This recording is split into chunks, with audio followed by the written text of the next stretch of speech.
മക്കളൊക്കെ സ്കൂളിൽ പോയിട്ടുണ്ട്. അപ്പോൾ കിച്ചണിലോട്ട് വന്ന് ഉച്ചത്തേക്ക് ക്യാബേജ് തോരനാണ് കേട്ടോ. ഇന്ന് നമുക്ക് നഗര മീനാണ് കേട്ടോ കിട്ടിയത്. ചിലയിടത്തൊക്കെ അതിനെ കിളിമീനെന്ന് പറയാറുണ്ട്, നമ്മളിവിടെ നഗര എന്നാണ് പറയുന്നത്. അപ്പോൾ ആ മീന് പുളിമുളക് വയ്ക്കുന്നത്, അതാ കൂടുതൽ ടേസ്റ്റ്.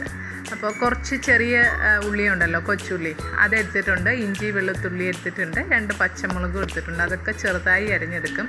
പിന്നെ ഒരു തക്കാളിയും കൂടി എടുക്കുന്നുണ്ട് കേട്ടോ.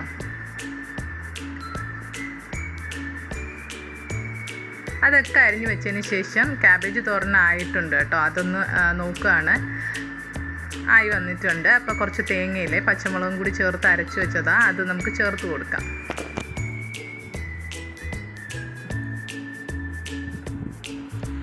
അത് നന്നായിട്ടൊന്ന് മിക്സ് ചെയ്ത് മാറ്റി വെച്ചതിന് ശേഷം നമുക്ക് മീൻ, അമ്മ നേരത്തെ ക്ലീൻ ചെയ്ത് വെച്ചിട്ടുണ്ടായിരുന്നു മീനൊക്കെ.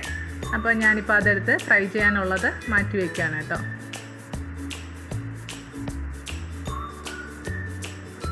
ഇന്ന് മീൻ കുറവായിരുന്നു കിട്ടിയത്, മീനൊന്നും ഇല്ല എന്നാണ് പറഞ്ഞത്. അപ്പോൾ കുറച്ച് മീനേ കിട്ടിയിട്ടുള്ളൂ. അതിന് നേരെ പകുതി എടുത്ത് നമ്മൾ ഫ്രൈ ചെയ്യാനും എടുക്കുന്നുണ്ട്, കുറച്ച് കറി വയ്ക്കാനും എടുക്കുന്നുണ്ട്.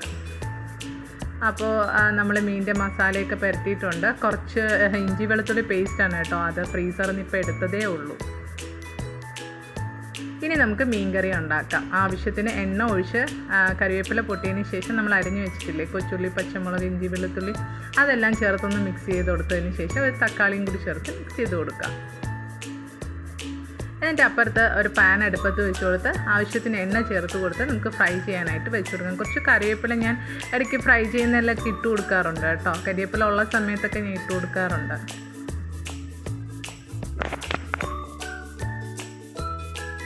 അപ്പോഴത്തേക്കും നമ്മുടെ ഉള്ളിയൊക്കെ ഉണ്ടല്ലോ വെന്ത് വന്നിട്ടുണ്ട്. ഞാനിപ്പോൾ തന്നെ കുറച്ച് ഉപ്പ് ചേർത്തിട്ടുണ്ടായിരുന്നു കേട്ടോ. ഉള്ളി വഴറ്റുമ്പോൾ തന്നെ ആവശ്യത്തിന് മഞ്ഞൾപ്പൊടി, കുറച്ച് മല്ലിപ്പൊടി, കുറച്ച് മുളക് പൊടിയും കൂടി ചേർത്ത് നന്നായിട്ടൊന്ന് മിക്സ് ചെയ്ത് കൊടുക്കാം.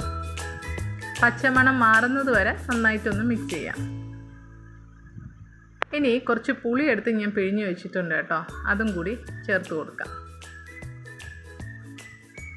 തക്കാളി ഇട്ടതുകൊണ്ട് ഞാൻ കുറച്ച് പുളിയേ എടുക്കത്തുള്ളൂ കേട്ടോ, ഒരുപാട് പുളി എടുക്കത്തില്ല. ഒരു നെല്ലിക്ക വലുപ്പത്തിൽ കുറച്ചേ എടുക്കത്തുള്ളൂ. അതിന് മുന്നേ ഞാൻ ഇഞ്ചി വെളുത്തുള്ളി പേസ്റ്റ് ഇല്ലേ, അതിടാൻ മറന്നു പോയിട്ടുണ്ട്. നേരത്തെ ഞാൻ ഇഞ്ചിയും വെളുത്തുള്ളി ചെറുതായിട്ടൊന്ന് ചോപ്പ് ചെയ്ത് വെച്ചിട്ടില്ലേ, അത് ചേർത്ത് കൊടുത്തിട്ടുണ്ടായിരുന്നു. അപ്പോൾ കുറച്ച് പേസ്റ്റും കൂടി ചേർത്ത് കൊടുത്തു. പിന്നെ ആവശ്യത്തിന് പുളിവെള്ളം ചേർത്ത് കൊടുത്തു. നന്നായിട്ടൊന്ന് മിക്സ് ചെയ്ത് കൊടുക്കാം. ഇനി മീൻകറിയിലൊക്കെ നല്ല മണം വരുന്നത് എന്താണെന്നറിയാവോ? ഉലുവാപ്പൊടിയാണ് കേട്ടോ. അപ്പം നമുക്ക് കുറച്ച് ഉലുവാപ്പൊടിയും കൂടി ചേർത്ത് കൊടുക്കാം.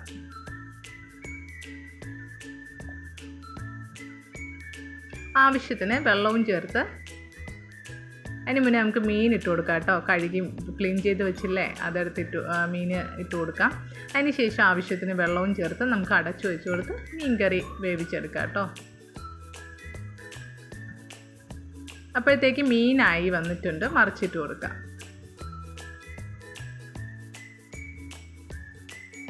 ഇന്ന് ലേറ്റായി കിച്ചണിൽ കയറാനായിട്ട്. ചേട്ടൻ ഇപ്പോൾ തന്നെ ചോറ് കഴിക്കാനായിട്ട് എത്തിയിട്ടുണ്ട് കേട്ടോ. അപ്പോഴത്തേക്കും ഫുഡൊക്കെ റെഡിയാക്കിയതിന് ശേഷം കിച്ചണൊക്കെ ഞാൻ ക്ലീൻ ചെയ്തിട്ടാണ് കേട്ടോ. അപ്പം തന്നെ ചേട്ടനും ഞാനും ഫുഡ് കഴിച്ചു കേട്ടോ. ഇതാണ് കേട്ടോ, ഇത് വെളുത്തുള്ളി അച്ചാറാണ്, വീട്ടിൽ തന്നെ ഇട്ടതാണ്. ഇത് ഇന്നലത്തെ പാവയ്ക്ക പച്ചരി, വീട്ടിലുണ്ടായ പാവയ്ക്ക കൊണ്ട് പച്ചരി വെച്ചതാണ്. ഞാൻ ചോറ് കഴിക്കുന്നതിന് മുന്നേ ഞാൻ മീൻ ഫ്രൈ എനിക്ക് വേണ്ടാന്ന് പറഞ്ഞിട്ട് ആ എണ്ണയിൽ തന്നെ ഞാനൊരു മുട്ട എടുത്ത് ജസ്റ്റ് ഒന്ന് ചിക്കി എടുക്കുവാണേ. എനിക്കിങ്ങനെ കഴിക്കാൻ ഭയങ്കര ഇഷ്ടമാണ്. അത് മീൻ ഫ്രൈ ഇല്ലാത്ത സമയത്തൊക്കെ ഞാനിങ്ങനെയാണ് ചെയ്യാറ്.